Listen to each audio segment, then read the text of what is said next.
Crystal Lake, a place of legend, of terror, of blood-soaked nightmares. And in 2009, Jason Voorhees was reborn, bigger, faster, and deadlier than ever. That's right. Tonight we're diving into the brutal and relentless and controversial remake of Friday the 13th. Was it a worthy rival of the horror's most infamous slasher, or is it just another masked man crashing in on nostalgia?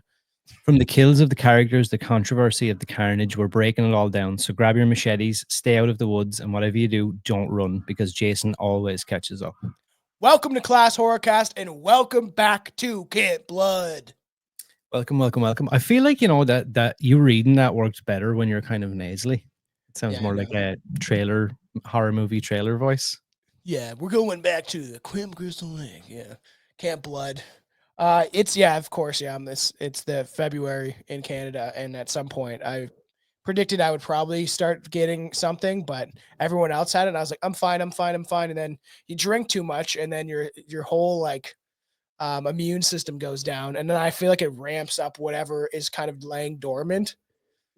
And then I still wants not to be the person who's sick. I know my plan is to quit drinking, but I still have a couple more left in me. But once the child comes, there's I'm probably going to quit drinking for like a year or something. You know what I mean? There's not going to be a point of maybe one or having like a glass of wine at a dinner or whatever, but really it's going to be go time. Yeah, it's going to be pretty hectic. All right. Yeah, I'm sure it is. Just have them just watch horror movies with them in your arms, so they're just accustomed to all that from zero. I know. Even Chelsea's like, you guys are covering this again. Didn't you just do it? Didn't you do a deep dive in this? And I was like, yeah, we did a whole deep dive in the summer. There's a lot of movies to cover. And I had to explain how many. You know what? This is one of the better ones in my opinion. Yeah, I agree. Rewatching it is a fun time, and just that wouldn't say it's or not early 2000s, but just that vibe of everything was good up until 2015, 16. Then it started going downhill, cinema, the world, just a lot of different factors kind of came in. Comedy, there was they were pushing boundaries on comedy movies, and then everyone got offended by everything, and then it kind of went downhill. But this is one of those ones where I actually do really enjoy it, and our hope is that we're going to cover the remake of A Nightmare on Elm Street next, which I don't think favors as well as this one. No, but I'll also have some controversial things to say, I think, in that episode that I didn't think I'd ever hear myself saying. Yeah. The more I dove into that movie this week as well when I had a chance, and I have some differing opinions compared to what I used to say about it. Okay, I wanna rewatch it because I remember when I first watched it, I didn't mind it. It was very different, but I don't know, just even a night it's not the same without Robert Englund, of course, and we'll get to that stuff, but it still felt like a Freddy movie to some extent. Just there's some moments where I'm like cringy.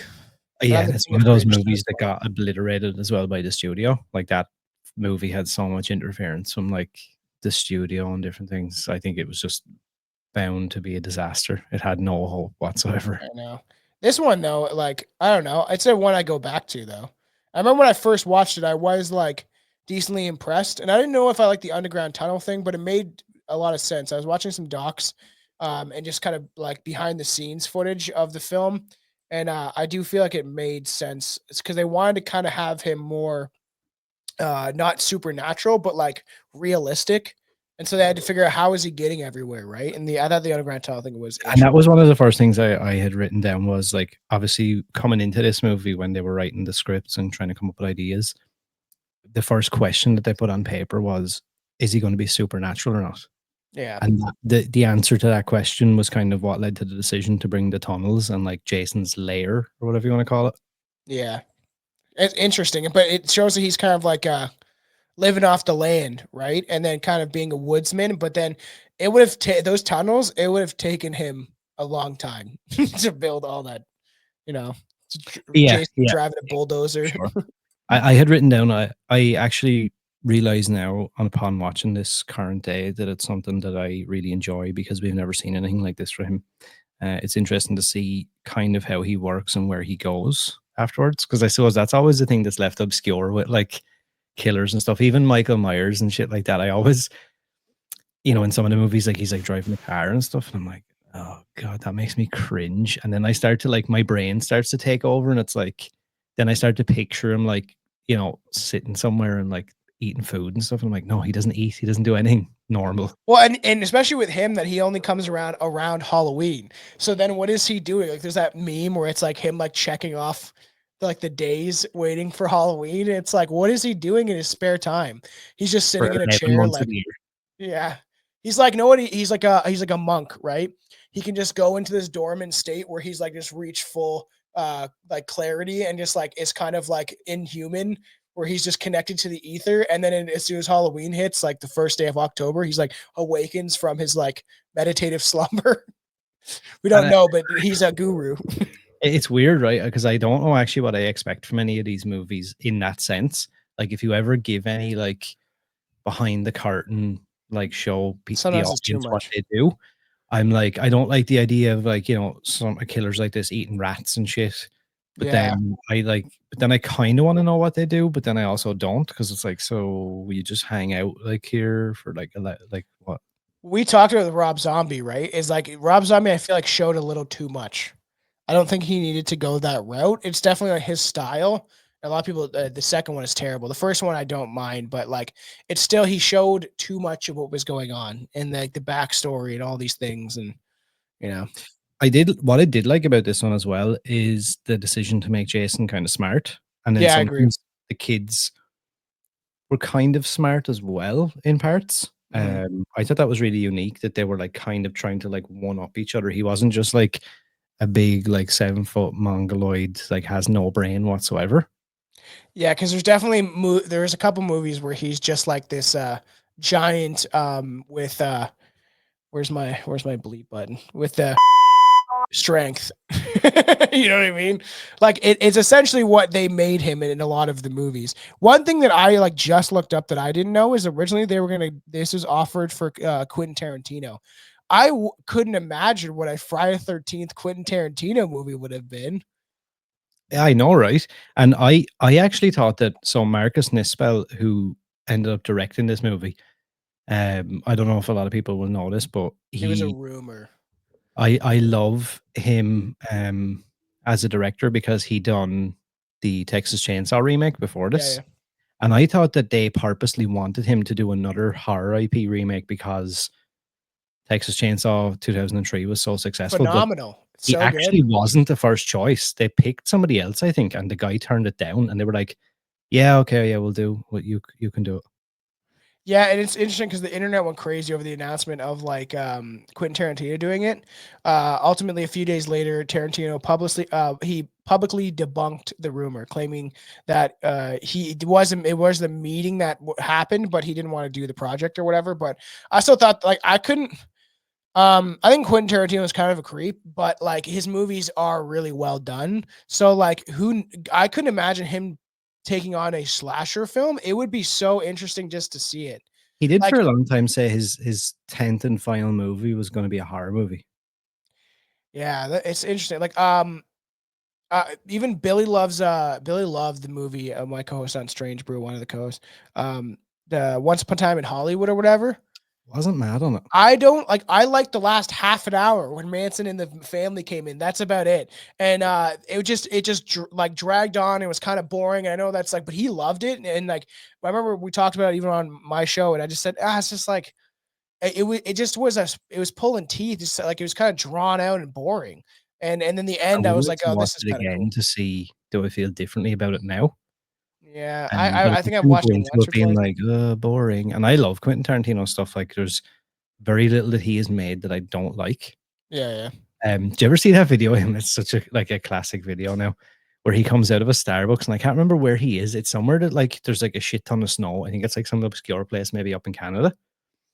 And he walks out of the Starbucks, and like there's some guy recording him because obviously the guys after figuring out like Quentin Tarantino's in my local Starbucks or whatever. And I don't know if he's like a paparazzi or he's just a guy who's trying to do like a freelance thing and maybe sell the video to TMZ or some shit. Yeah. And like he walks outside the coffee shop and he's like, excuse me, what's going on here? And the man's like, oh, hey man, whatever. He's like, no, no, no, what's going on here? And like the guy is like trying to like I kind of goad him, I think, like into Yeah. doing something. and he's like, he says something to him. He was like, something about beating his ass or something. And your man's like, do it then, do it. And he's like, no, I'm not going to do that because you're recording. Put the phone down and I'll be kicking your ass up and down the street. And like your man starts following him and like he lunges at him at one stage, I think, and tries to hit the thing out of his hand. Weird. Yeah, but like it kind of shows you a little bit of his, like, I'd say he's a little bit tapped, like a little bit psychotic. I'm not gonna lie, he has probably been around the Epstein stuff. There is a photo out of him, and he like loves feet supposedly. I do And there's know, yeah, I have heard that. yes, we've talked about it before on my show. It's like for all the people listening, it's weird, man. Like there's a picture of him. He's like holding like this foot or whatever of a woman, but people have like looked at it and analyzed it, and they said it looks like a leg or a foot of like a preteen that do Please don't because take this Quentin Tarantino away from me I as know well. because the Please. size of Oh, the feet and stuff like that. So people have, like this doesn't look like a full grown woman's body. So don't that's do what that. people point to it, and like he's definitely a creep, man. You know, the stuff I that we've just, learned on my show. yeah, I just hope he's like like you know, above the law or whatever way you want to call that, like a Yeah. lawful creep. I don't mind if he's into like sucking toes and stuff, so long as they're not from kids. You know what we just talked about? Like I brought this up recently to my wife, and I'm like, I miss James Franco. I'm like, at this point, I don't even care what he did. Yeah, Can we like get for real, James James Franco Franco. back? Like, he's probably did some crazy stuff. That's why he's hiding. Like, he Yeah, must have been, but like, I just loved him in so many things, and he was just such a good actor and funny. Like, Pineapple Express is gold. Same with um, what's that? In the end or whatever. What is that movie with this it? is the end. This is the end. Oh, dude, It's like it some of was them the are first time so I saw good. that movie. It's just So good. sad. It's just sad. Like obviously these people are creep. Like Danny McMasterson he's done, Ugh, but like yikes. crazy, Would crazy. you say that this is the scariest version of Jason ever? Pretty close. I would say For me, it's a toss up between this and Freddy versus Jason, but I think this one yeah. is There's probably the some scariest. parts in Freddy vs. Jason where it's kind of a little goofy or Yeah, cringy. they kind of still make him like that, like kind of mongoloidy, like he has no brain thing, Yeah. which is what I like about this one. He's smart, he's fast, he's brutal. Yeah, he runs Yeah. as well. I know he's ran in But it doesn't previous look movies. goofy. Yeah, but he doesn't look dumb doing it, and they don't give him that like look, there is a little bit of it, but it doesn't give it that like doom doom doom doom doom. Like, Yeah. you know, like that overdone, like where it really sounds like every step they take is like doo, doo, doo. They don't make it goofy. Yeah, and it is interesting that he is like a little like I don't know. It's more realistic. Like I do think that like the third part 3 and 4 is pretty brutal. I even like Roy as Jason. I think Roy as Jason was pretty Yeah. creepy. You Mhm. know, I don't even care. Skinny I do like Jason. him. Yeah. I do like him. I'm not gonna But lie. like and brutality wise, like it's especially like I even wrote like I took some notes and there were some notes because I started watching it when I was drinking on that Friday night where my sickness kind of kicked in. And there were some notes I wrote where I was like, I don't even know what I was talking about because I put like some weird note like one was just like ew, that's gross or something. Like, I don't even know what I was referencing. But I just wrote down instant brutality, like right at the beginning, as soon as it starts with the camp crew coming in or whatever, like essentially the first group of friends, and then just how it kicks off. Like, you love the characters almost instantly. The guy with the glasses, like the kind of stoner dude. And then it's just like it goes right into it, which I actually do enjoy. I do like this as well. I'd written down this version of the bag mask or whatever. I thought was quite Way better. creepy. And Like the original. it reminds me of the town that dreaded sundown. Yeah, I've seen bits and pieces of that. I've always like kind of gone back. Like I'd like to watch it in one full thing because I've seen bits and pieces of it. The difference Yeah. is like astronomical there. Or like And what's that? The Collector, which I would yeah, yeah. eventually like to rewatch and recover. But it's kind of like that same kind of that movies. Both those movies freaked me out. Um, yeah, he seems much more aggressive throughout this movie, and I feel like the soundtrack as well really helps it. Yeah. Soundtrack to this is really good, and it makes the whole thing seem a little bit when he does come on screen. It makes it seem like the stakes are much higher than usual. Like they don't do it in like a. I don't know. I just like the serious tone of it when he shows up. Like it's not like, oh, here's this big like dumb, goofy Yeah. guy with a machete. Like it's actually supposed to be a serious, like, oh no, this guy is like a serious threat, and he's not an idiot. Yeah, I know the soundtrack is pretty good, and I just like how they get right into it. They almost like show you characters that could be developed, but into the final story, but they kind of just like get you right into it, and then like violence as soon as it starts, right? Just like Hmm. a, and I liked even the beginning characters, right? Of like the kind of like stoner hanging out, going out camping, and then the Yeah, guy like finds weed and he's like, oh man, he's like sniffing it, and then you find out it's that one guy's, isn't it? So it's the one guy's the where he originally gets the mask from, and they said that they wanted to like figure out how they're gonna give him the iconic hockey mask, and they use the kind of inbred um weird guy that's like just whacking off to like porno magazines and stuff, but it's, I think it's his field of weed that they find, don't they? yeah, yeah. Yeah, I like that. I Um, do like the beginning, and the sleeping bag scene is messed up. And they go right into it where instantly it's like drugs and sex, which that's what the original movies were about, right? Even like our intro song, right? You know, like don't do drugs and have sex, man, because it usually ends bad. And that one scene is like pretty wild. Like they're in, and you have to keep it iconic, and um that instant into like just violence is I feel like very good. Catches your eye. Supposedly there was a lot more nudity and like sex and titties and stuff in this as well than it got cut out. Yeah, That the was like, one actress didn't want to do it at the the she got yeah, replaced. The one that was supposed to be in the sleeping bag, like just in the tent, and they were like doing doggy and all that stuff. They were they were supposed to like, I guess there's another actress that was supposed to do it, and then she dropped out. But I'm like, it's a Friday 13th movie, right? There's gonna be tits. And I, speaking of tits, I was watching it, like finishing it today, and I was laughing when Trent is like, "Your tits are oh stupendous." god, yeah, it's so cringy. Stupendous, man. You're like some weird, like rich boy. Who says stupendous? I love as well when they show before that guy picks up the hockey mask and puts it on him. Yeah, yeah, You can see it in on the shelf, and how I couldn't find an image of it, but how it's lit on the yeah. shelf is so fucking good because it doesn't look like it's lit with an actual, like, a bulb or a light. It looks like there's like some of the roof maybe or some of the wall is broken, and there's just a tiny like beam of light just barely shining in on it. Yeah, it's one of the most iconic masks ever, right? Even the one actor, the kind of, what's his name, the nerdy stoner. Dude, I'm gonna pull up the cast. The Let me guy just who he takes the mask off of. no. Wade, Jonathan Sadusky or whatever. Um, he, um, yeah, he taught in an interview. I heard him talking about how his like grandfather used to chase his nephews around with the hockey mask on, and how it's kind of like, it's like so cool now that we're doing this movie together. And there's some good characters like Derek Mayers, the guy that plays Yeah, Jason, yeah, yeah, he's very good. on point, man, Yeah, on very point. good. Very, He very did the good. Swamp Thing. I never watched that. I don't know if that was any good. Oh yeah, and he was in The Hills Have Eyes because we brought him up when we talked about that. There he is there. Yeah, that's wild. He's like a big dude, man. Yeah, he He's in a is. ton of stuff, man. Yeah, he is. He's in a lot of things. There was talks of him doing um fuck, I can't remember what it is now. It's something coming up. Did you ever watch the Swamp Thing? Was that any good? Mm, Yeah, it's disappointing. It looks kind yeah, of cool though. so so. Um, uh, is there an argument that this is the best horror remake or reboot ever? So for me, I'm trying to think of other. well, I want to say Texas Chainsaw 2003 is number one. Yeah. It's so This is a good. very close second for me, and then, like, for people maybe who've seen things like those lesser properties, like The Hitcher and stuff like that, has a really good remake.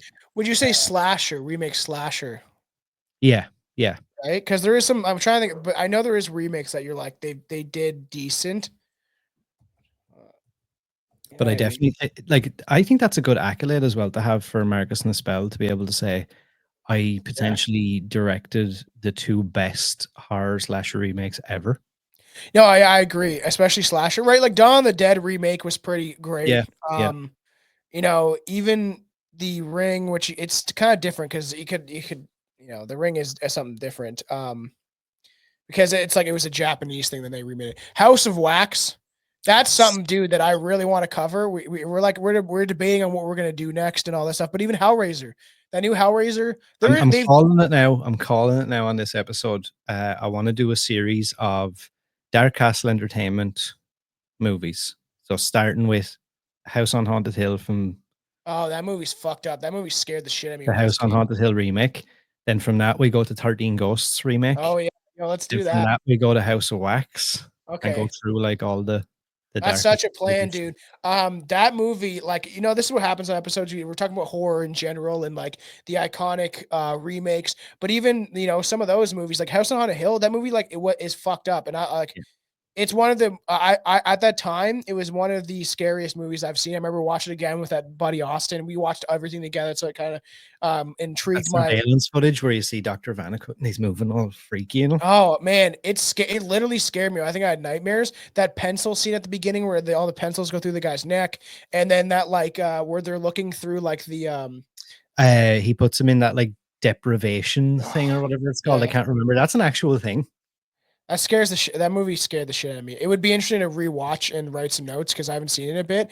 It's always stuck in my head though. It's one of those movies that you see as a kid and you're like, oh man, this is like really like actually scary and messed up, and it's stuck in your head. Especially, I probably watched it when I was like 12. Like in 2019, when I was 18, I would have been like all for this coming out too. Like when the Friday 13th, Yeah. I Yeah. would have been so stoked for this to come out. And that's why it was interesting when they did do an Nightmare on Elm Street. I'm a huge fan. Then when you find out that it's not Robin Englund, it was like I know. very I know. disappointing. But this one, just the I used to time, blame that movie being shit on the fact that Robert Englund didn't play Freddy and it was yeah, Jackie Earle Haley. And upon rewatching it, I've the changed my mind act. completely. That's what I when I rewatched it, there wasn't long ago, a couple like 2 years ago, or whatever. And I was like, and I bought it on my PlayStation. Like I probably spent I don't know how many hundreds of dollars on so dumb on, and I should have been doing it physically, but just like because they were cheap or whatever on the PlayStation, and then they got rid of that. But they still have my collection of movies.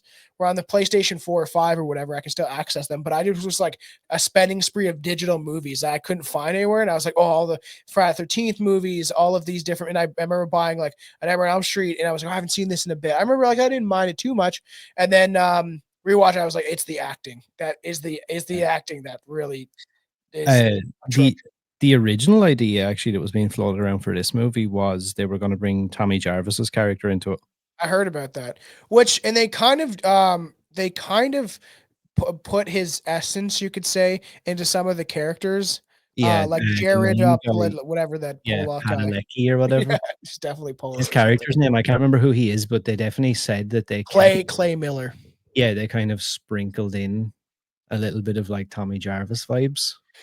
Yeah, I don't know if they needed to redo Tom. It would have been interesting, I would say, but like, I don't know. I don't think they needed to do that. I think we had enough Tommy Jarvis. Not Yeah, gonna lie. maybe so. But I mean, if they had it done it interestingly, so the screenplay was written by Damien Shannon and Mark Swift. They're like a writing team. They've done like the Baywatch movie. They've done a few other things together that you'd probably have heard of. Um, they done Freddy versus Jason, and they had written a script for Freddy versus Jason, obviously before this. Um, they're actually there's a new Sam Raimi movie coming out that they've written called Send Help, That's which is cool. supposed to come out in January next year from 20th Century. It has Rachel McAdams in it, and it's a story about her and her boss who struggled to stay alive on a remote island after a plane crash. Hmm. But it's That like sounds horror. interesting. Yeah, it's a Sam Raimi Yeah. movie. But yeah, when they went to write the screenplay for this movie, they set themselves out like a set of rules that they tried to stick by. Now, Yeah. some of these ended up, I think, being changed by the studio and producers and stuff, added bits in that they just couldn't help. Rule one: no meta dialogue. So they wanted the characters to speak more realistic and not have any of that like self-referential, like doing that whole like break the fourth wall kind of thing. Yeah, it's quite They wanted Jason to be very territorial, so they wanted him quick, fast, living off the land, and kind of killing. Okay, you could say for revenge, but more like anybody who shows up to this place is kind of his target. He's not going out yeah. of his way to like You can see it. fight. He's pissed. He's like, "Get the fuck off my property!" Essentially, like when you see it, like when he starts to kind of, especially the first, and it's very fast. Like, Yeah, you know what I mean?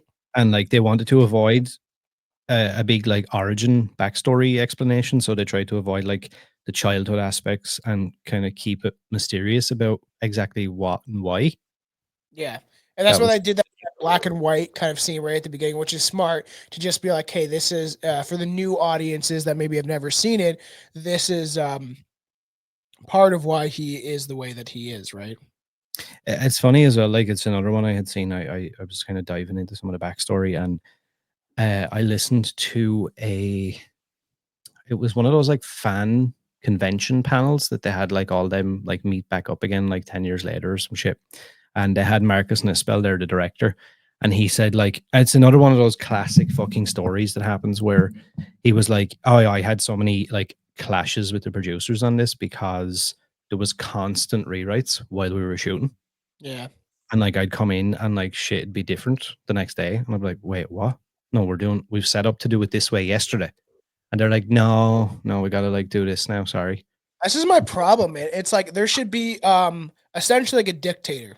You know, everyone thinks dictators are bad. If you pick a good dictator, though, you know, realistically, and he is for the people, you might say, right? And he actually wants to benefit the people and not himself. Say that you take that into like a movie set. And you have one person that has the domineering force that controls it, especially someone that has the chops and the merit to be able to do so. And then everyone else needs to shut up and listen. And because we've seen this time and time again where the producer's like, no, I want to see more of this. I want to see more of this. Can you put me in the movie for a second? Like, and it's like crazy how often we see this with all the franchises of like slasher films, and then they like turn this weird garbage pile. Like I'll always reference Nightmare on Elm Street 5 where he has the baby. It's so bad, and they were flip flopping with the idea they want to do. They did it really quickly. They filmed everything quickly, and then look at that garbage pile. And like, you know what the worst part about it is, right? So Damien Shannon and Mark Swift wrote the screenplay, who were kind of fresh off, I guess, Freddy versus Jason, which was extremely successful. Yeah. And like from a fan standpoint, a lot of people were happy with that, right? So you've got two guys who are obviously quite competent at being able to write a movie like this. So leave them alone. Then Yeah. you brought in a director who essentially directed the best horror remake ever, or slasher remake ever with Texas Chainsaw 2003. Leave him alone. Stop trying to step in and be like, well, I'm going to tell the guys who I hired because they're the best something different. Just leave it alone. Yeah, Just I let know. it be what it is. Like, just let the people who do it do what they need to do. I know. And that's why it's annoying when they end up muddying the water, so to speak. They can see a clear vision, and then somebody walks their muddy boots through it, and then somebody else does, and then it's like, you know, at least they didn't go some of the route that other movies took, where it is just like awful. Like they have some pretty good actors in. Like I like the one guy, Aaron Yo. He's been in a ton of stuff. He's a pretty. I actually consider him kind of a funny actor. Like the Disturbia, his as the friend is a great. Actually, now that like we get in these things where man, I would love to cover Disturbia. I love Shia LaBeouf. Such a good movie as well. Such and creepy, and it is horror. Technically, it's like a thriller horror movie. Yep. And Such but a good movie. I like Aaron Yo. I like him in this movie, and I think he was also one person that was cast like kind of late. But his like kind of like stoner, like smart Asian guy was like fun. Like he was kind of the funny wild man, like drinking the beer out of the shoe and stuff like that. Like there's some. This is what I've said. Like if you watch it, we'll compare them at points. But a Nightmare on Elm Street, the remake, it's just like the acting needs to be on point, at least for this one. Like the guy that plays Trent, what's his name? I'll find him. Yeah, Travis Van Winkle. He's been in a ton of stuff. He But you has the know, chops, you like know. what they should have done, actually, now that I think of it, and I know, look, this uh, Nightmare on Elm Street was probably being filmed while this was releasing or whatever. Why didn't they just bring on the writing team from this and bring on Marcus Nispel and all them and just go, right, okay, you've had two, like, between the three of you, you've had like two or three really successful like slasher remakes. So we're just going to give you Nightmare on Elm Street now as well. I know because even Aaron Yo is in a Nightmare on Elm Street. Yeah, and So it's just like like, let it be what it is. Like, I mean, you don't yeah, have to overcomplicate it. There's actually a couple of fun Easter eggs in this as well. I noticed I was counting up like the deaths, so there's 13 kills in yeah, it, which I thought was kind of fun. And they released it on a Friday the 13th, which was kind of fun as well. that's cool. Um, but if you look when you go to his lair, when the scenes of his lair are there. So there's a wheelchair in the background that people think is Mark's wheelchair from part two. Huh. Yeah. There is Pamela's sweater is hanging there. I didn't even see Ralph's that. bike from part one. Remember Huh. Crazy Ralph or whatever? Yeah. There's Yeah. a bike. There's a bicycle there that looks like a decrepit old version of the bike he had in the first movie. Oh, that's cool. They're Now, like, I don't know if they were overly trying to imply like, oh, this is the same Jason or anything, but like I think it was just like a little fan thing, like put some stuff in the background just to make it fans appreciate it. Victor Miller, who was the original screenwriter, who's the one at the center of all this, like between him and Sean Cunningham, this big lawsuit and whatever. I was just gonna say something real, but can this guy just die? Right? He's the one that ruined the game and shit. You know what I mean? I don't So even care. The game was a lot of fun, and now it's like gone. You can probably find it on some backdoor like website or something like Steam or whatever. But like that game could have done something really well and fun and built on that whole world. And it was because mostly because of him. Because I think Sean Cunningham wasn't he the one that wanted to keep it going, and then Victor Miller was the writer of the original, and then he didn't want to keep it going. yeah, I don't know exactly, like, because it's hard to know because one blames the other and the other Yeah, one. yeah. But I will say that Victor Miller's name seems to be a common denominator when there's trouble with the franchise. Yeah. His name always seems to be at the center of it all. So I guess that probably tells you everything you need to know. But he actually said that the script was written. So this is his conspiracy or whatever, that the Mhm. script was written in such a way that it could be deemed as a sequel as opposed to a remake, because that way they could pay him less money. And what did he do? He took them to court. Of course he did. And what He happened? He lost and he had to take a lower contract. he sounds like a kind of greedy guy from what I've heard because I'm pretty sure I've heard like Sean Cunningham talk about this stuff where it's like Victor Miller wrote the very first one. The idea of Jason was like added in later. I don't even think it was necessarily his idea. Then Sean Cunningham takes the franchise and creates something new, focuses on the Jason character, actually creates the what we know as Jason today. And then Victor Miller's like, nah, I wrote the first one, even though like I didn't really add in the Jason character. As far as I knew, as like I've watched like the memories of Crystal like I've watched all the docs and stuff like that, hours and hours long, right? But this is like it is interesting. I won't want to do this with all movies, but movies I really love, obviously, and Nightmare on Elm Street and Friday the 13th, and some of the Halloween stuff, like watching those like docs of breaking down all the movies do interest me. But some other movies I'll like, I'll just watch something 15 minutes to kind of break down the basics of it. But it's just interesting to see because it's such a well-known character. Like if we survive past World War III, if that's what's coming, this character will always be such in the forefront. Like my kids will, I have masks of it. You know what I mean? Like so it's gonna stay in Yeah, it's like in the the so the zeitgeist, zeitgeist for like ever, man. Especially that um, mask too. Even if you didn't watch the movie, you'll know of the mask, which is such a crazy thing, right? and like this movie done pretty well. Like I think the budget was less than 20 million and it made nearly 100 million at the box office.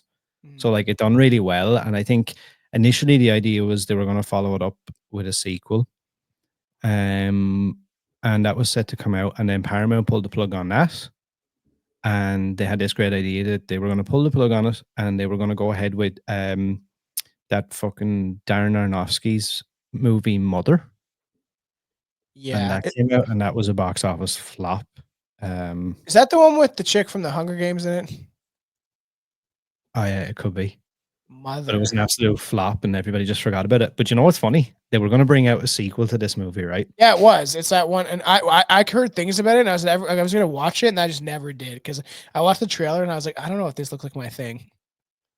Um, yeah, so the sequel to this or whatever it was going to be, the sequel, prequel, whatever you want to call it. It's funny because they were classing it again as a reboot. So that does kind of lend some credence to what Victor Miller said about they constantly keep classing the script as like a remake or a reboot on purpose, so they don't have to pay any of the original people. Because Yeah. supposedly, if it's considered a reboot or a remake, you have to pay the original writer.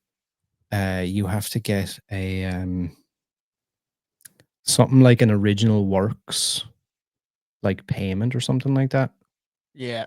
So the way around that then is to not say it's a sequel or anything. You say it's a reboot, and then you can get away from that, I think. There was an idea to have a movie come out and it be in 3D. That That was would have like, been kind I of cool. suppose, yeah, that was around the whole like My Bloody Valentine kind of 3D movie shit that was going on. All these movies do remind me of this. Like okay.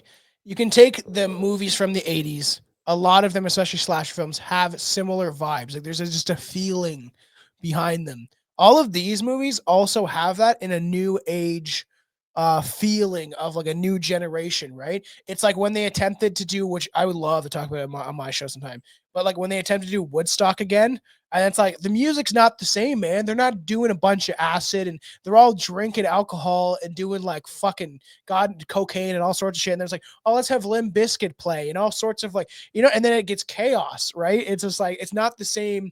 It's not the same vibe. It's not the same thing. It's a lot different. It's a different generation that's angry about everything, So even with these movies, it's kind of that same vibe. Like My Bloody Valentine was kind of the same. They all kind of felt the same. Like they were just different puzzle pieces to make of the era and the generation, especially our generation and who we were, and who we are. Yeah, yeah. I went sifting through Damien Shannon and Mark Swift. They like a lot of their pages and all their stuff is kind of done together. It's like Shannon and Swift Productions or something like that. So like they I obviously would write love all to their do that. projects together. Yeah. And they had released some stuff on Twitter a while back, maybe 2 years ago, a year ago. And it was like some script pages and stuff from this alleged sequel that they had written and everything. Everything had been greenlit. And then it all got fucked up. But the title was on the front of the script was Friday the 13th, Camp Blood, The Death of Jason Voorhees was Weird. the title, which I thought was Yeah. kind of strange if they wanted to make it a trilogy. So I started to like search a bit more, and I actually found some of the script pages. So there's That's an cool. opening scene that starts, and it's like it's around like dusk. It's getting to like nighttime, but it's not quite there yet. And there's this chick, and she's obviously it's obviously Crystal Lake. But you can tell she's like there's like trees and she's like walking around and whatever. And she's climbing up this ladder and she gets up onto a platform and you see a zip line. And the camera then pans out all across Crystal Lake. So then obviously you get an idea like, That's okay, cool. we're in Crystal Lake, that's where we are. And so she grabs onto the zip line thing, steps off the platform, and she's like flying across the lake. So from one side to the other on this zip line. And she's like looking around the landscape and she's like screaming. She's like all happy, like that kind of shit. Like, oh, I'm free and it's great and everything's Yeah. perfect. They're showing all the landscape and everything looks like beautiful and calm and nice. And then it pans back to her like field of vision or whatever. And she looks towards the end of the zip line and you just see Jason standing at the end of it. Like that, like the image of him at the start of this movie, actually, where the chick is in the water. Yeah, yeah. And she looks out to the shore and he's just standing in between all the trees. Well, I was gonna reference that too. When she gets her head gets hit with the boat, and then that's kind of like a brutal scene of the guy getting the arrow through the neck, and then she's like, "Stop, stop!" stop," and then that crack of her head, like, and then You you know see. that's all CG. I know. I was just reading something about that where it's like a lot of the deaths are like CG, which I'm like The kind of boat, like that surprised. boat was completely CG because they couldn't get clearance to like How even weird. they couldn't even put a dummy in the water to hit it. Weird. Yeah, they couldn't get clearance, something to do with the boat. So that boat is entirely CG. She's actually Oh in the yeah. water, but the boat was put in afterwards, which I never noticed. Sometimes like you'll go, oh yeah, CG, garbage. Yeah, I didn't notice either. I Weird. never noticed that before. Yeah, a lot of them. Like, there's so many. Like Richie's death by machete to the head was also augmented by the use of post production of CG. Weird. But just to go back to this for a second. So she looks where she's headed. She sees Jason, machete in hand, waiting at the end of the zip line. She puts her hand up and it zooms in. She tries to grab the cable to stop herself. Yeah, And it like shreds her hand and all her skin and all. It's like all shredding as that's she's why you like have a flying. glove. You just have a glove. Um, she considers trying to like jump off I think let go of the zip line or unhook herself or whatever it Yeah, is. And before she realizes like she's already at the end of the zip line at this stage, Jason steps forward, lunges at her, swings through her midsection like he's going. This is exactly now from the script page. Swings through her midsection as if he's going for the fucking fences at the World Series, sending her lower half flying. Her upper half passes Jason and hits the end of the line with a sickening bounce as her innards spill out and onto the wooden platform. Then there was also another few pages they released. There's another one. It shows the lake and it's frozen, and there's two characters, two kind of teen characters, and they're playing hockey on the lake. That's cool. Right. And one of them discovers whatever they're hitting, I don't know if it's a hockey puck or something, it like goes really far away and the guy skates out to it. And as he's picking it up, he looks down into the ice and he's like, wait, that's a fucking person's face. And it's the chick from the previous, like from this movie, Whitney. Oh yeah. And he's like screaming. He's like, dude, there's a person or something down here frozen under the ice. And as he's shouting to his friend, and his friend is kind of over at the very edge of the lake, like by the shore, kind of, he starts shouting back to him something. He's like pointing and shouting, and he's like, what are you talking about? And eventually he clicks. He's like, oh, behind me. And he turns around, and Jason is watching him from the edge on the other side. And he tells Jason, he's like, hey man, we're leaving. Sorry, we don't have another hockey stick. Kind of like a little kind of joke thing. Yeah. Hockey mask. But we're leaving now. We didn't mean to disturb you or whatever. I don't think he like clicks that it's a fucking murder or whatever. Yeah. And as he says, like, we don't have another hockey stick, then Jason pulls out his machete. So the guy, Jason steps onto the lake for the first time ever in Friday the 13th history. The kid turns to skate away, but in panic can't get his footing and continually falls with Jason closing in on him. Jason slams the machete into his back. So we're seeing it from the kid falls onto the ice and Jason like stabs the machete into his back. We see a shot from underneath the ice as the machete goes through the kid, through the ice, cracking it, and then red blood blooming into the icy water. We switch to the other teen watching from the shore. Suddenly, Jason's head snaps up to focus on him. The teen falls over and continues to try and unlace his skates. Now Jason is coming for him. Jason lunges at him, missing and sticking the machete in a tree, knocking off all the snow. So we're in a snow setting.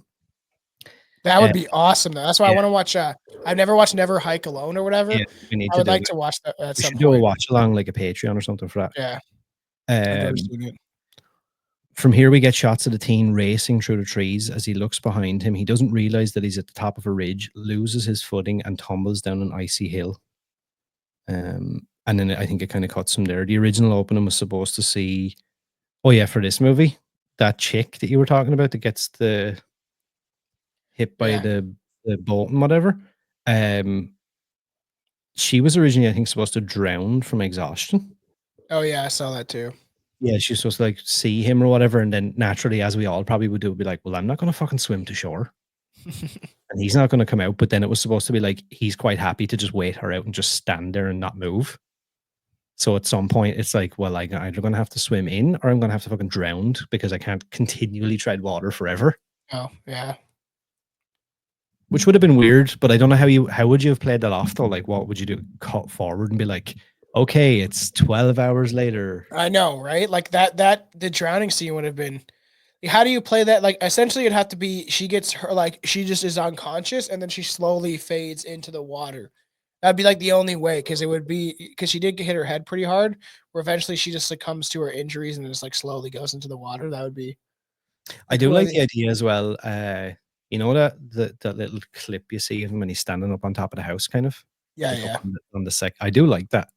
I love the idea of Jason in winter, man. Like, I know it's like Camp Crystal Lake, but it would have been so cool to see that. But you see some of these things within the film where you see his smarts, his intelligence, the idea of like he creates these traps, and in the underground you hear the bells ringing, and they actually make him pretty gnarly. Like, he's just like, and they said they wanted to make him like a hulking figure with muscles, and that, he's just kind of like a backcountry, it's pretty wild. But even some of the scenes where I was joking about, like the boy, the "you shouldn't be here" boy routine, and the boy toy drama where the clay shows up, and then it's just like, they try to play into that, and that's such, I feel like, early 2090s thing. But yeah, there's so many. I feel like it is For a remake, it is done very well. It could have gone horribly wrong.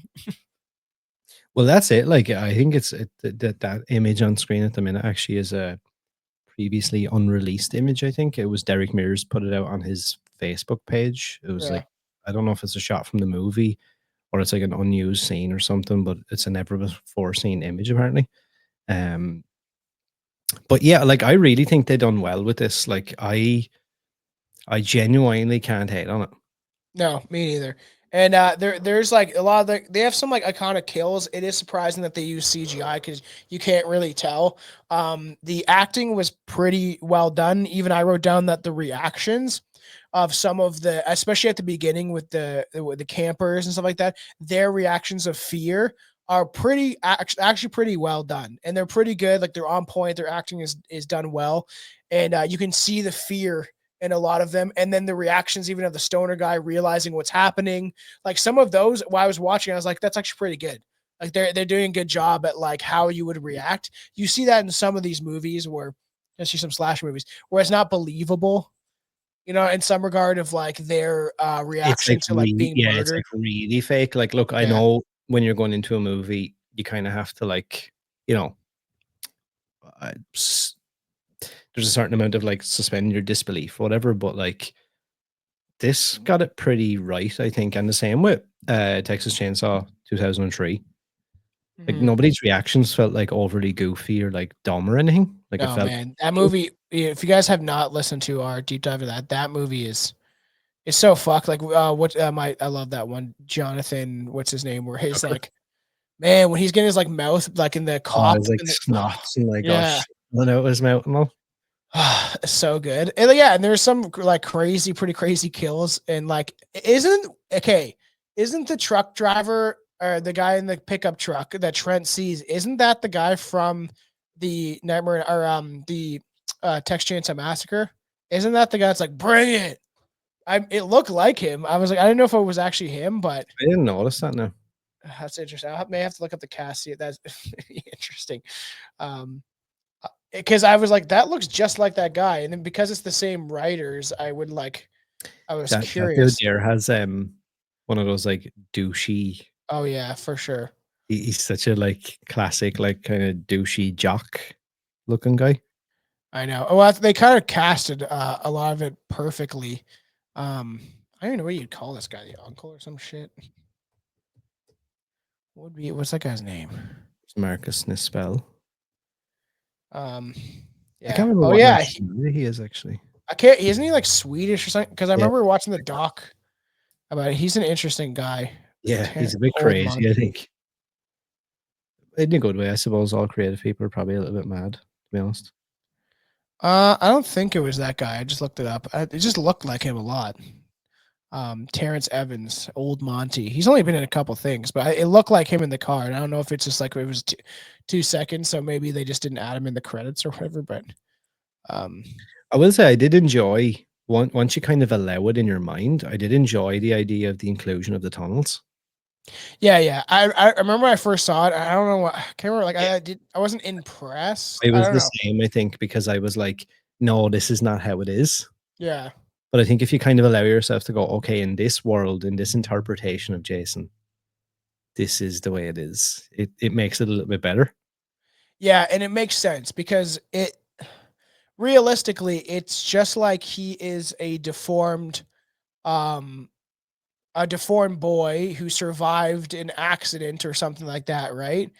And then he grows strong and is kind of seeking revenge, but also is just living off of the land and then probably the one memory of his mother or whatever. So it kind of I don't know. It kind of I like that idea that he's more realistic and that maybe he can die. Even I said when I was watching this morning, I was like, you just need like a shotgun. You know what I mean? And then when they put him in the water, I'm always like, there's so many movies like this where I'm like, I would cut off his head and then both of his arms and then his legs, and I would just make sure that you can never come back. Especially in those movies where he does come back and they're aware that he has the ability to reemerge. You know what I mean? Good old Wes Craven at Yeah. the premiere. I know. I want to do a crossover episode for about Wes Craven for like the famous dead. Cause like I was in See, it doesn't look like him. Oh yeah, Jesus Christ, that looks the very same as him. I know. That's why I was like, that looks just like him, but I don't Wow. think it is. But it's like so close. And then he just drives away, and you gotta explain why you have a body on the back of your like truck. Oh man, I some do of I the do like that opening scene. It's very good actually. yeah, the opening scene's great, and part of me wanted some of them to survive just because some of the characters are good, and kind of like funny. I like to do with the starter with the glasses. He was like a good character of it. I do actually like even like the kind of dickheady like that Travis Van Winkle guy and all Yeah, like his character and all. I do actually like all the characters in this yeah, me too. as like as who they are. Like they're some of them are unlikable, but they were done well. It was kind of like, and it was at that time where there was that kind of there was that kind of douchebag guy that slicks his hair or whatever, and like Mhm. the characters are like somewhat believable. You know what I mean? Yeah, yeah. Obviously a little over the top, but it's mostly pretty believable. Yeah, like that sex scene or whatever Yeah, is a bit like it's a bit over the top, like, but yeah, I get I it. know it is, Apparently that and was way longer. yeah, they said that it was like one of the best scenes that the one thing I was watching, the guy was like, if this was done in the 80s, there would have been worn out VHSs of that scene. Yeah, yeah, I seen that. So Which funny. kind of makes me want to see it. Yeah, I know. And like there's iconic scenes. It's just funny, even the ones where the black guy's gonna like jerk off. People hate when I say that. We got in trouble. It's like I'm just like called him out by like it's just the guy. Like I'll find his character, but when he's about to like whack off or whatever, and then it's like you're gonna do this while like everybody is still in the house and people are still gone, and you're just gonna do it in the living room. You're not gonna go to like a room or something. And then obviously they bust in, and he's like, "You messing with me, man?" And he's like, when he's like, I just smoked. Like you messing with me?" And then obviously like it excels from there. But like I'm like I'm even watching this morning. I'm like, why are you whacking off in the middle of I know, yeah. the I do thing? like the setting as well. I like that Yeah, house.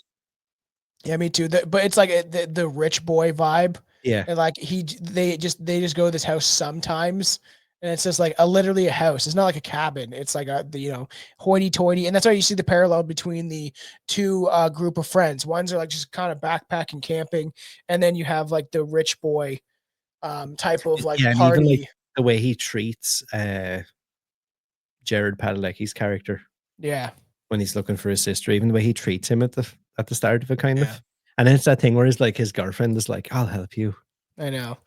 And then you see, it comes full circle. One thing that is kind of shocking is the end when she does die, and it's like surprisingly right that they took that route instead of trying to maybe keep her alive for another movie.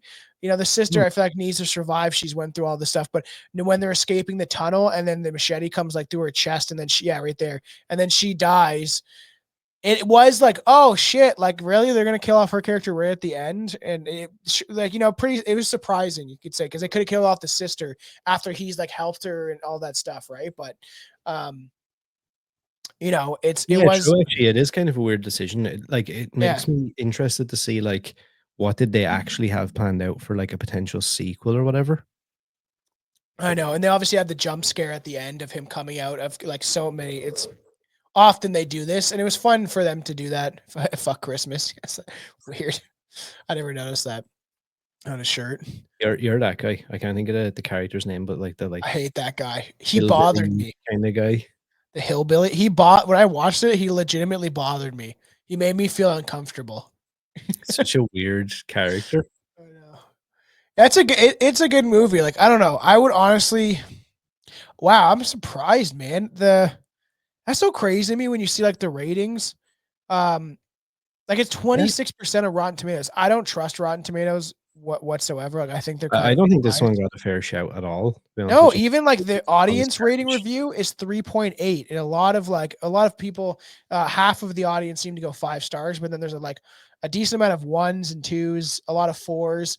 But I'm like almost surprised just because like I think it was fairly good.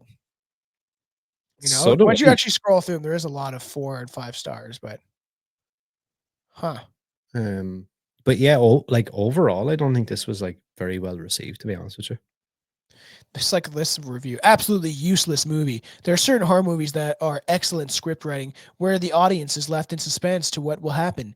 I am hard stuck trying to remember when I last watched a movie that was so infuriating. Yeah, so infuriatingly predictable and yet inconsistent.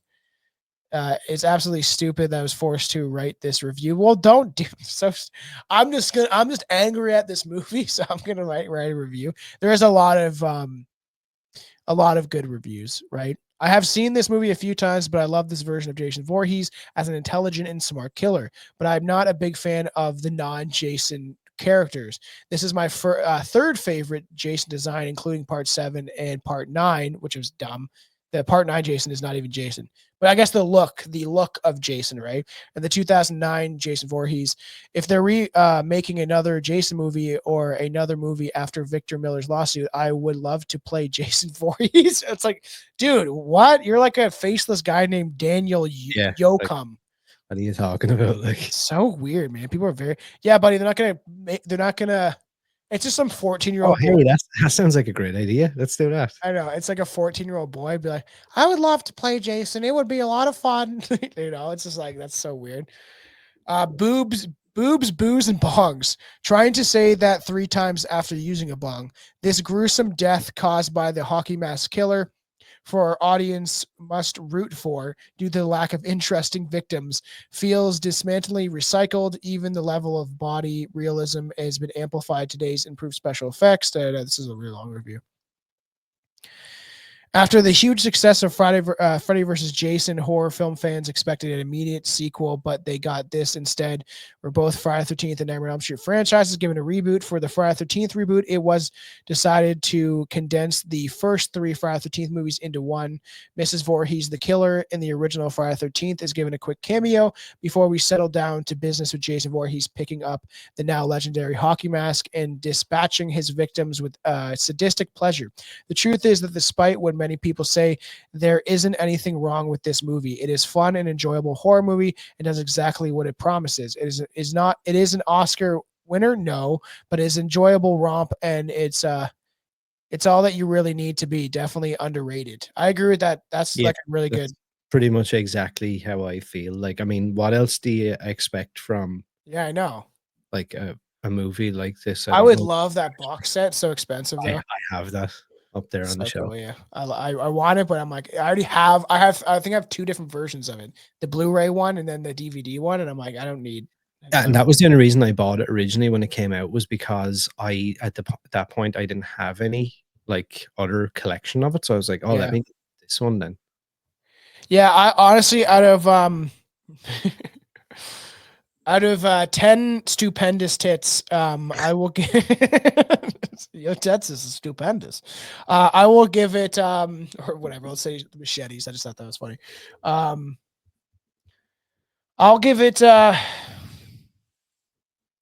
7.9 machetes. Like almost an 8, like it's almost there. Or like let's say I'll just give it a clean 8. Fuck it. I'll give it a clean 8.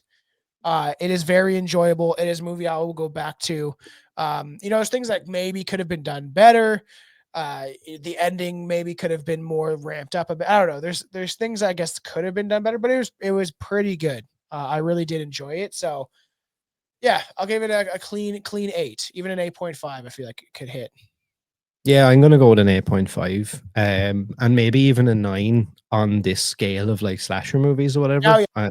I'm not talking about like for people that are gonna come for me when they hear this, like being like, well, it's not gonna win any Oscars or anything. We know that that's not how we're gauging these movies. No. But like if I think about rewatchability, how fun it is, you could watch it with friends, you could watch it alone, you could watch it with a chick, or your boyfriend or something. Yeah. Yes. You're they them friend. Preferably a chick. So I feel like it, and it still has that, and it doesn't feel dated. I mean, the movie is fucking 15 years old, 16 years old. Yeah, I still enjoy it. Yeah, it doesn't feel like that though. I don't look at it and go, oh yeah, this is like a kind of an older movie that feels real dated now. Like it's fine. That everything works the same. Everything seems perfect. I wouldn't have been mad if we had have gotten a sequel to this, to be honest with you, of a similar like style of movie, I actually wouldn't have minded that, to be totally honest. Yeah, I would have liked that. Like hearing about the idea of like the snow and like hockey and just that reference to that kind of, I think would have been interesting. Like I like that idea. That's why like I've never seen Never Hike Alone. Like I think it'd be interesting. We could always do for all the people listening, definitely support Class Horrorcast on Rumble. I know a lot of people are not really aware of it, but Rumble is to me a superior platform to YouTube. I think YouTube it suppresses a lot of content. If you're not towing a certain line or doing a certain thing that they think needs to be done, and like it's for sure for my show, like there's some of the episodes we've covered, they should be getting like we get hundreds of views on stuff like the John Benet Ramsey stuff that has done well, and some of the true crime that we've covered. But I'm like, I don't know, man. Like you should have an open platform and allow people to speak and have these open thoughts about movies or conspiracy stuff and not be this like very serious condensed thing. So Rumble allows people. I think it's a great platform. So support the show on there because with Rumble we're able to stretch it out a little bit more and do some of those watch alongs and stuff like that. But Never Hike Alone, considering it's on YouTube, we should be okay to even go live on YouTube. But stuff like that would be pretty fun. I've never seen it. I've only seen like a clips of the kind of thing of it being in the snow. I don't know if that was the first or second one, but I like that idea. It's a different take. It's interesting. They've never really done that with Jason Voorhees, really, right? So Yeah, like, and it's. I thought that was going to be the start of maybe getting shit sorted with the franchise again when those people involved in all these lawsuits maybe saw how popular the Never Hike Alone series was getting and the yeah. different ideas. And I feel like the snow setting has always been something that the fans have always brought up. And then Mhm. obviously it must be in the minds of, writers and filmmakers as well, because if they wrote that movie to be mainly set in the winter, it's obviously in their minds like this is something people want to see, and this is like a really cool different lens we can put on like the generic like summer camp. This is where you go. If we change it and make it a winter setting, yeah, it opens up like another world, kind of. Yeah, I agree. And it would be kind of cool and different and unique, right? But hopefully that shit gets sorted out and somebody good gets their hands on it. Like it is hard to I say. just hope whatever way it's tangled up, it doesn't end up being one of those things where I'm not actually so no, don't nobody quote me on this, but I'm not sure where like the rights sit now and how everything works out. But I hope we don't get one of those things where when companies have to make a movie just to hold the rights. Yeah, yeah. I Yeah, hope yeah. we don't end up getting that where you get some like spewed out garbage just because I know. some company wants to keep their rights and they're going to revert back if they don't make something. So they just do a quick turnaround. They take a script off the shelf that was there for like 20 years and be like, just make this shit. It's fine. Yeah, I know, because that's definitely what could happen. We're seeing that. It seems like with Blumhouse. Honestly, I wouldn't want Oh, them to don't take it. whatever anybody does, do not give it to fucking Blumhouse I unless you want know. it buried forever. Unless you want your franchise complete, it's already in tatters. But if you want it literally buried at the bottom of Crystal Lake to never return, let Imagine like creating a horror universe or whatever, right? Like having your brand is horror, and at the beginning you have a lot of success, and then you just overdo everything, and you try to get your hands on everything, and then you ruin everything. And like I know there's people that You've like literally Blumhouse, gone but like full circle. You've gone from like kind of reinventing horror, and like I remember being like, Blumhouse is the shit. I yeah, me love too. that they're This is trying new awesome. things. I love that they're giving Their filmmakers a intro was chance. cool for a lot of the movies Yeah, and stuff like and like that. Like they were coming out with fresh ideas. They were bringing new filmmakers on board. They were coming up with different things, and they were making them feel like these huge blockbuster movies. And then just slowly over time, I never thought I'd be saying this like on a podcast where anybody could listen to it. That like Blumhouse has, for the most part, okay, I'm not going to say completely because there's probably some little gems in there that I've liked from time to time. For the most part, the minute I hear their name mentioned alongside of an existing IP, I cringe. yeah, and I it was like cheap, so I bought the Exorcist movie. I still haven't seen it yet. Ooh, Believer or whatever. you need to talk about it when you watch it. This is what I think we need to do at some point. Especially like we're trying not to like do many watch alongs because it's hard. It doesn't sometimes it translates well to audio. Like I think Nosferatu that we did, I put it out on my side, did translate pretty well. But there's some movies that it's hard to, especially if it. But I think that Exorcist the Believer, because I've never seen it, would be interesting to see how much I'll shit on it. And then I really want to do a watch along near Halloween of the Halloween Michael or what Halloween Kills, no, Halloween Ends or whatever. Because I turned it off, right? So I only saw like maybe a little more than half of it. But because you've never really seen it, I think it would be an interesting to do live and have everybody, especially on Rumble, and have everyone kind of come in and watch it with us. And we can like because it's I should finish it at some point just so I can really make a fullest opinion of it. It's just every time I hear them mention now, that is literally the graveyard. If you want to bury your Yeah, IP or your idea, just bring it to Blumhouse and they'll make sure to put the last nail in the coffin, and that will be the end. You will never be able to. Well, you can. You'll probably end up on fucking that Stars TV channel or somewhere like that, and you'll be doing like Stars original TV series or something I know. afterwards. It is sad because they had big potential, but yeah, I like this. I thought this is enjoyable. I'm glad that we kind of covered this. I do think that we'll figure it out, but next definitely a Nightmare on Elm Street would be a good idea. And we obviously have many things that we want to get into on your show, on my show. I have so many ideas that I want to cover and do, and I have episodes written out for all sorts of crazy conspiracies and paranormal stuff. And every time we talk, it's like, oh, we could do this, we could do that. There's a lot of stuff, right? Oh, 100%. Like there's so many things in the pipeline just for this year alone that Yeah. I thinking of. And as we're talking about other stuff, I'm like, oh yeah, what about this? What about that? I like your idea of that whatever doing like House on Haunted Hill and A like Dark Castle 13 Entertainment Ghosts. thing. Yeah, oh yeah. That'd be 13 so Ghosts good. also a movie I watched when I was really young. Also supposedly getting a 13 episode TV show. Each episode to feature a different ghost. Oh, that's cool. I'd be down And for that. yeah, I hope that actually gets made and it doesn't get made like a piece of shit as Yeah. well. But yeah, we appreciate everyone for listening. Make sure to check out our socials. All the links will be down below in the description wherever you're listening or watching this for both Class Horrorcast and Strange Brew Podcast. So make sure to keep in touch with us there. There is a lot of crossover stuff, and there's probably stuff that you guys will enjoy on that side as well. I think if you're into horror, if you're into stuff like this, it kind of works both ways. You're probably going to be into conspiracies and some other like true crimey stuff and paranormal and shit like that. So there's a lot of crossover stuff there. And we're going to do some crossover episodes and things as well Yeah. coming up this year. I'm excited. You know, this is doing these shows, you know, for everyone that supports. Without you guys, we wouldn't really have a show. So we really do appreciate it. And you know, this is like highlights. It's I've been doing this for so long now. It's just like this is just part of my life, and it's something that I really enjoy doing. And without the people that listen and watch, we don't really have anything. So make sure like, subscribe, share it, tell your friends if they're into horror. Be like, yo, I know this like really good horror podcast. It's interesting that you're in Ireland, I'm in Canada. We have these different. It's interesting just how we've made this bridge across the ocean. It's weird because it doesn't feel like we're that far away at the same time, even I though we know. are. I'm so far away from it. We are. But yeah, like Tom said, I think the goal here is probably to build a community around the two shows. I think there's a lot of crossover there. And look, again, it's fine. If you're a fan of Strange Brew and you're not a fan of horror or anything like that, that's fine. If you're a fan of horror movies and you're not a fan of conspiracies or true crime, or maybe that stuff's too serious, then that's fine too. Yeah, it's fine.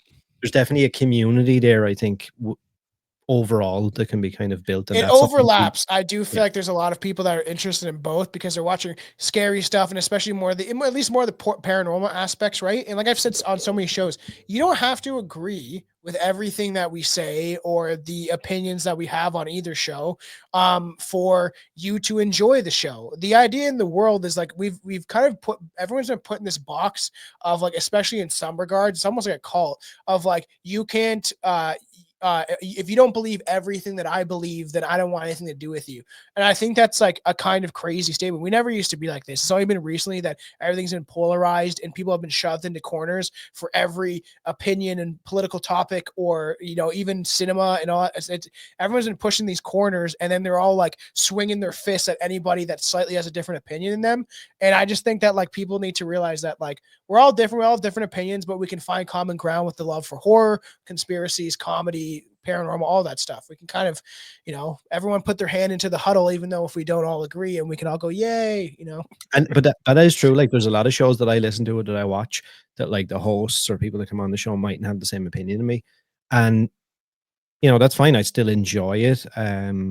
It's still fun to me. I like to watch it. I like to listen and hear different opinions and stuff. And like even horror movies has become like kind of a thing like that as well. Like for example, I don't know if I was to come on a show and be like, oh, I actually kind of liked Halloween Ends and what they tried to do. Then everybody jumps out, oh, fucking Halloween Ends is fucking Yeah. shit. You said you hate Blumhouse, so you have to hate. It's like, no, I can. Everybody's entitled to just think whatever. Like, I mean, if you like a movie that's regarded the shittest movie of all time, that's fine. Yeah. That's actually okay to do. Yeah, and even like I hate sharing other shows, but we were called the with a VHS version or like the dime store version of like last podcast. I don't listen to keep up with their show anymore on audio, but I watch Last Stream on the Left. I just think it's funny because they show videos. It's a good time when you're just sitting around smoking weed or just hanging out having a drink or whatever. Like it's just easy to put on in the background, just kind of laugh some of the dumb shit. I don't agree with like maybe like I don't know 30% of what they say, but I can still enjoy it. That's why I'm like, even with even stuff that like Joe Rogan does or some of these really big names, I can listen to it and not agree with everything, but still watch and enjoy the show. Like Jake Shields' podcast or Stu Peters, some of these really more controversial people, I can still like it, but not agree with everything their guest says or whatever, right? Like, so we need to realize that like people are stop being so polarized and just enjoy it Yeah, together. and that's the whole point. Like, you know, it's a bit of escapism, it's a bit of entertainment, and that's something I think we really both want to do for Yes. 2025 is building that community. Like, we want to hear from you guys, we want comments, we want. But again, right? Let me preface all this with: don't do that dickhead thing and just comment bullshit for the sake of commenting bullshit, because I will block you from everything. I will delete you. Yeah, I'm me too. literally, I can't even. I'm not even doing that thing anymore where I'm like Yeah. going back and forth with some fucking nerd on the internet. And again, somebody will probably clip this out of context and there'll probably be comments going, "Oh my God, I can't believe you said that." Take it in the full context of how I'm saying it. Mhm. We want to hear from people who enjoy the stuff. I want to, Enjoy the show. yeah, Yeah, yeah. I don't need like garbage criticism that's not even constructive. If you have something No. constructive to say, I'm all ears. Like about, Yes. oh, well, you could do this, or maybe if you switch your audio that way, or you switch your video, it'll look better, or this or that. But when people just come on and go like garbage, garbage, garbage, I and I'm know. Like when we did the Scream oh, thing, it was an Aaron's opinion. I just said that like it didn't make sense with the twins, the Meek twins being black or whatever. And I people got agreed with that. mad at me, and I was like, it's just my opinion, man. You don't have to like it. Who cares, right? And that's what I've learned, especially after doing like I've gone viral on TikTok for my opinions or whatever like that. And it's just like I just don't care if you don't like what I have to say, just scroll past or don't listen, whatever, right? It's about like if you do enjoy the show, like, and if there's something that like, oh, like I don't necessarily agree on this, definitely like comment and we can have conversation. But to like full blown go like ree and freak out, like I don't think it's like that's not a good look for you. And a lot of people do that on the internet, and it's a lot of like people hiding behind profiles with Well, like it's 2 that followers anonymity or of the internet, so you can just say and behave yeah, however you want with like no real world consequences. It's that yeah, thing oh like that yeah, Mike Tyson always talks about, you know. He's like, it's fine to say all that stuff and do all that stuff when, you know, you're in the bed with your girlfriend and you're on your phone. But he was like, if I'm standing in front of you or you're getting punched in the mouth, yeah. that like the real world consequences then very quickly make you go, ah, okay, I I know. will not do that. Make bullying great again. So I'm just gonna take Actually, that out like, of context. but yeah, we kind of went off on a tangent there. But moral of the story is, I want to build a community. Yeah, I me want to too. hear from you guys. I want more feedback. I want people to jump in live streams and comment and share and let me know your opinions. Even if you disagree with everything I say about movies or about my opinion on filmmakers or whatever, we can have a back and forth. Like, it doesn't have to be a toxic. Yeah. At Be a some point, complete- I think it'd be a good idea to maybe create like a Telegram channel. I know a lot of like people do use it. Like it's hard trying to keep up with all the social media. People have people they pay to do that stuff. So that's why the best support of the shows and even just reviews and stuff like that, the free things do actually help a lot. But like if we can bring people together in a community or a group chat on Instagram or whatever, because you can do those channels on Instagram, I think it'd be a good idea at some point once you build up a big community to do that stuff. I did have a Discord at one time. Maybe some people will remember this. I had a Discord server for kind of the show and then like horror movie watch alongs. We used to do movie nights and stuff. And it just became, no, don't get me wrong, there was a lot of good people out there who did actually help out and like came in and like moderated and like helped me build it out and stuff. But it was a lot of extra work that I wasn't able to keep up with at the time. There ended up Yeah, being 9,000 people on it. that's crazy. And it was just wild. And I just wasn't able to keep up with, like, there was like a million different like chat room things and like a million different things going I on. never understood Discord anyway, so I didn't know. Like, And I I was love gonna the make idea because one, I and was like, oh, I can build out like an audience from here and like a core group of people. But like, it's so like all over the place. I was like, I don't know how yeah, to. I'm gonna have to bow out, guys. You can just take this over because I can't deal with this. Yeah, and that's how it goes. But yeah, it's just, we love all the fans out there, and we'll just keep rambling on like Yes, usual. we will. So we're going to go now. I hope you enjoyed this episode. If you did, let us know. If you didn't, don't bother letting me know. I only want positive feedback. Yeah. I have low self-esteem, so I don't need any negativity. Thanks. And yeah, we'll see you in the next episode where we'll be chatting about the remake of A Nightmare on Elm Street. Yes. Bon voyage.